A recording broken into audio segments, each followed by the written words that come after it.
Ես Անահիտ Թորոսյանն եմ, 74 տարեկան։ Բժիշկն ասել է, 3 ամիս ունեմ։ Քաղցկեղը չի սպասում։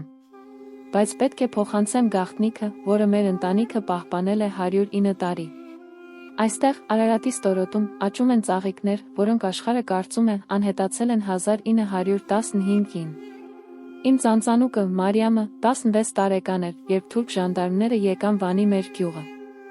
Գիշերը մայրը հավաքեց սերմեր յուրաքանչյուր ծաղկից կարեց դրանք Մարիամի մազերի մեջ, փոքր մետաքսյա պարկերում։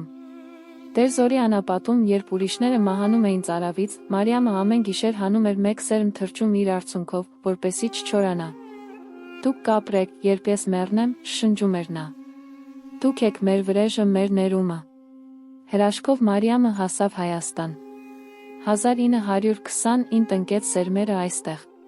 Հարանները ծիծաղում էին, հաց չունես, ծաղիկ ես տնկում։ Բայց նա գիտեր, հացը կերակրում է մարմինը, ծաղիկները՝ հոգին։ Խորհրդային տարիներին տատս թաքցնում էր ծաղիկները կարտոֆիլի արտերում։ 1937-9 ԿՎԴ-ն եկավ խուզարկության։ Գտան միայն սերմեր։ Ինչո՞ւ այսքան տարատեսակ, հարցրեց քննիչը։ Ստալին ընկերն ասել է ծաղկեցնել անապատները, պատասխանեց տատս։ Քննիչը ծիծաղեց գնաց։ Մայրը սովորեցրեց ինձ յուրաքանչյուր ծաղկի անունը 2 լեզվով, հայերեն այն բարբառով, որտեղից եկել էր ծաղիկը։ Մշոդալար վարդը, սասնահուր ծաղիկը, կիլիկիո ծովային շուշանը։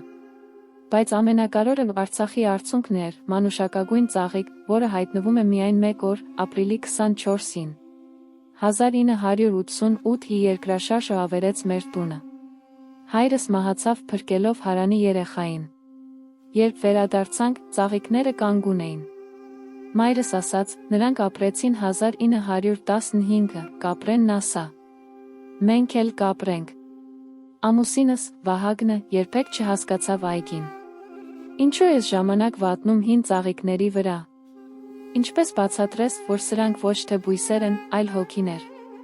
Յուրաքանչյուրը մի անհետացած գյուղ է, մի մոռացված երգ։ 2020-ի պատերազմին Արցախի արցունքը ծաղկեց սխալ ժամանակին, հոկտեմբերին։ Գիտեի, ծաղիկներն են լալիս։ Վահագնը մահացավ 2021-ին կորոնավիրուսից։ Վերջին խոսքերը ներիր, որ չհասկացա քո ծաղիկները։ Հիմա հասկանում եմ, դրանք քեզ կենդանի էին պահում։ 3 դուստրս, Կարինեն, եկավ Փարիզից իր ֆրանսիացի ամուսնու, Պիերի հետ։ Ծիծաղեց տեսնելով այգին, մամա, ինչու ես դեռ պահում այս հին ծաղիկները։ Փարիզում հիանալի ծաղկային խանութներ կան։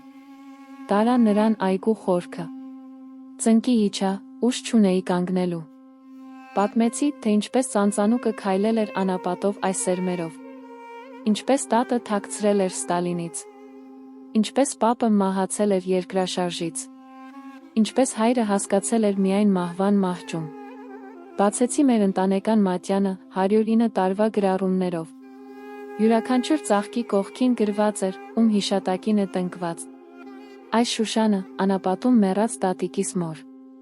Այս վարդը, հորս։ Այս հատը, 2029 Արցախում զոհված 18-ամյա Դավիթի։ Ցույց տվեցի գաղտնի նշանները։ Մասիսի շունչը տնկել միայն առավոտյան ցողին։ Սասնա ծաղիկը մեռնում է օտար հողում։ Կիլիկիո շուշանը ծաղկում է միայն եթե երեկոյան երգես նրան հին երգերը։ Կարինեն սկսեց լալ։ Մամա, ներիր։ Ես մոռացել էի։ Կարծում էի, սա պարզապես հին այգի է։ Չէի հասկանում, սա մեր գերեզմանոցն է ծննդատունը միաժամանակ։ Դու պետք է շարունակես, ասացի։ Ես վերջինն եմ, ով հիշում է բոլոր անունները։ Երբ մեռնեմ, եթե այգին մեռնի, 109 տարվա արցունքները կլինեն իզուր։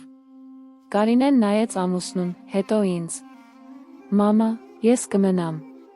Կսովորեմ ամեն ինչ։ Ամեն ծաղկի անուն, ամեն պատմություն։ Այս առավոտ սովորեցրի նրան խոսել ծաղիկների հետ արածագից առաջ, երբ նրանք երազում են հայրենիքի մասին։ Պիերը, ագրոնոմ, զարմացած էր, գիտականորեն անհնար տեսակներ են։ Գիտությունը չափում է, սերը պահպանում է, պատասխանեցի։ Այս ծաղիկները ապրել են, որովհետև 109 տարի կանայք լացել են նրանց վրա։ Նրանք միասին տնկեցին նոր սերմեր։ Կարինեն սովորում է հին եղանակները։ Պիերը գրառում է. Խնդրեցի, երբեք մի վաճառեք։ Նվիրեք միայն նրանց, ովքեր կհասկանան արժեքը։ Մեկ գաղտնիք մնաց։ Արարատի արցունքը ծաղիկ, որը ոչ ոք չի տեսել 50 տարի։